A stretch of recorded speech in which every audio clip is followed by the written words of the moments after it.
ایک مرتبہ حضرت امام علی علیہ السلام مسجد کوفہ کے منبر پر خطبہ دے رہے تھے کہ خطبہ ختم ہونے کے بعد ایک شخص کھڑا ہوا اور کہنے لگا کہ اے جناب علی ابن ابی طالب، میں ملک شام سے کئی مہینوں کا سفر طے کرنے کے بعد آپ کے پاس یہاں کوفہ میں کچھ سوالات کرنے کے لیے آیا ہوں، لہٰذا میں آپ سے کچھ سوالات کرنا چاہتا ہوں۔ تو حضرت امام علی علیہ السلام نے یہ فرمایا کہ اے بندہ خدا، یقیناً تم مجھ سے جو بھی سوال کرنا چاہتے ہو بے شک وہ سوال کرو۔ تو وہ شخص کہنے لگا کہ اے جناب علی ابن ابی طالب، میرا پہلا سوال یہ ہے کہ ہم یہ جو درہم و دینار کا سکہ استعمال کرتے ہیں تو یہ سکہ سب سے پہلے کس نے ایجاد کیا تھا؟ میرا دوسرا سوال یہ ہے کہ آپ مجھے اللہ کے اس نیک بندے کے بارے میں بتائیں کہ جس نے ایک ہی وقت میں کسی کی 2 بہنوں سے نکاح کیا تھا، جبکہ اللہ کی شریعت میں تو کسی کی بھی 2 بہنوں سے ایک ساتھ نکاح کرنا حرام ہے، لیکن وہ شخص کسی کی 2 بہنوں سے ایک ساتھ نکاح کرنے کے باوجود بھی اللہ کا نیک بندہ تھا،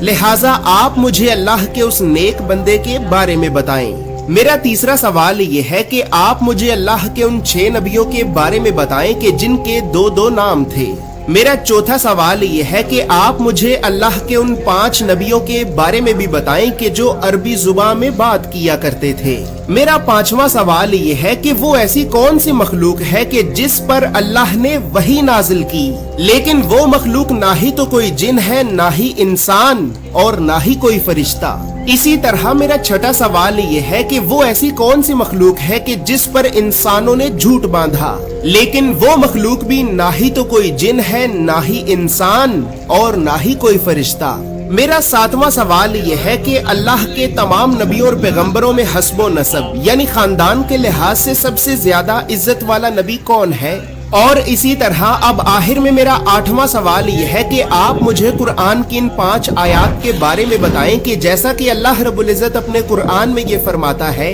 کہ اور جب کانوں کو پھاڑ دینے والی آواز کو بلند کیا جائے گا اور اس دن انسان اپنے بھائی سے دور بھاگے گا، اپنی ماں سے دور بھاگے گا، اپنے باپ سے دور بھاگے گا، اپنی بیوی سے بھی دور بھاگے گا اور اپنی اولاد سے بھی دور بھاگے گا، اور یقیناً ہر انسان پر وہ دن آ کر ہی رہے گا کہ جس دن انسان کو اپنے علاوہ کسی اور کی کوئی فکر نہ ہوگی۔ لہٰذا اے جناب علی ابن ابی طالب، میں قرآن کی ان آیات کو پڑھ کر بہت پریشان ہو جاتا ہوں اور سوچتا ہوں کہ جس ماں نے درد اور تکلیف برداشت کرنے کے بعد مجھے پیدا کیا، جس باپ نے ساری زندگی مجھے سہارا دیا، جس بیوی نے ساری زندگی میری خدمت کی اور جس اولاد کے لیے میں ساری زندگی مشکلات کو برداشت کرتا رہا، تو اے جناب علی ابن ابی طالب، کیا قیامت کا دن اتنا خوفناک ہوگا کہ قیامت کے دن مجھے اپنے علاوہ میرے ماں باپ، بیوی اور اولاد کی کوئی فکر ہی نہ ہوگی؟ لہٰذا آپ مجھے قرآن کی ان آیات کے بارے میں تفصیل سے بتائیں کہ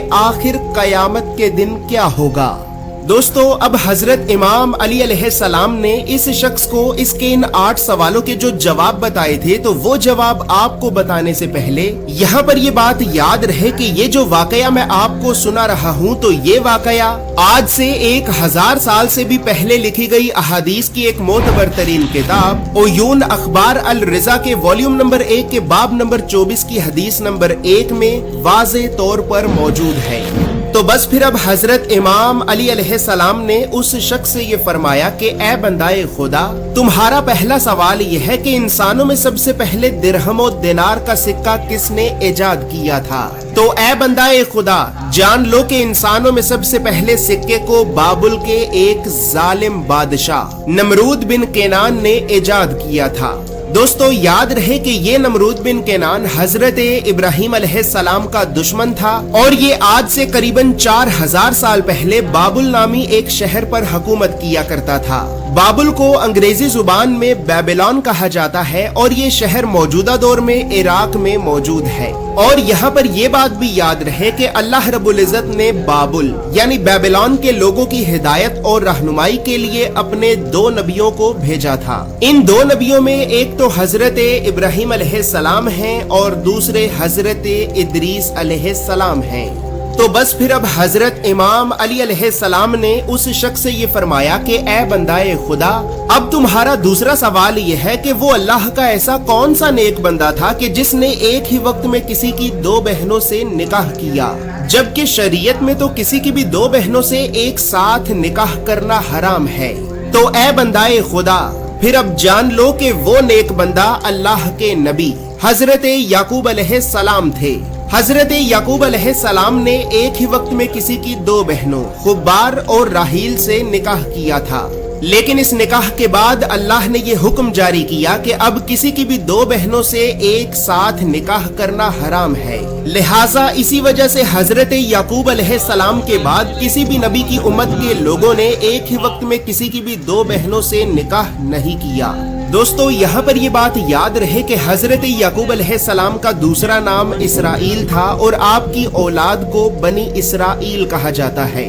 اور یاد رہے کہ بنی اسرائیل سے مراد صرف اور صرف یہودی قوم ہے۔ جیسا کہ آپ بھی جانتے ہیں کہ ساری دنیا میں یہودیوں کا صرف ایک ہی ملک ہے اور اس ملک کا نام بھی اسرائیل ہے۔ اور دوستو بنی اسرائیل کی عزت اور عظمت کا اندازہ آپ اس بات سے لگا لیں کہ اللہ نے قرآن میں 25 نبیوں کا ذکر کیا ہے، اور ان 25 نبیوں میں سے اللہ نے 13 نبی یعنی آدھے نبیوں کو تو صرف اس ایک ہی قوم کی ہدایت اور رہنمائی کے لیے بھیجا تھا۔ اسی وجہ سے دوستو ہم نے جو تمام انبیاء کرام کا شجرہ نسب بنایا ہے، تو اس شجرہ نسب میں ہم نے خاص طور پر بلو کلر یعنی نیلے رنگ سے جتنے بھی نبیوں کے نام لکھے ہیں، تو یاد رہے کہ ان تمام نبیوں کو اللہ نے صرف اور صرف قوم بنی اسرائیل یعنی یہودیوں کی ہدایت اور رہنمائی کے لیے بھیجا تھا۔ تو بس پھر اب اسی طرح حضرت امام علی علیہ السلام نے اس شخص سے یہ فرمایا کہ اے بندائے خدا، اب تمہارا تیسرا سوال یہ ہے کہ وہ ایسے کون سے 6 نبی ہیں کہ جن کے 2 نام تھے؟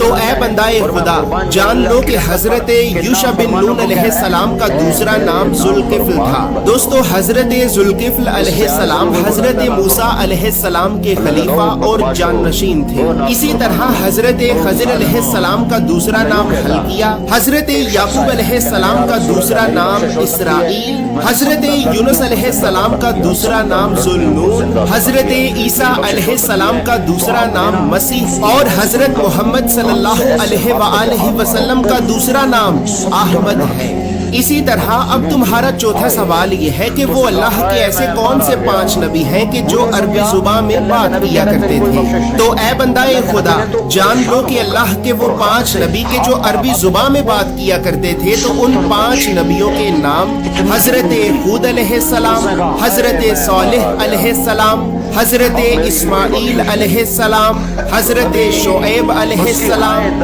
اور حضرت محمد صلی اللہ علیہ وآلہ وسلم ہے۔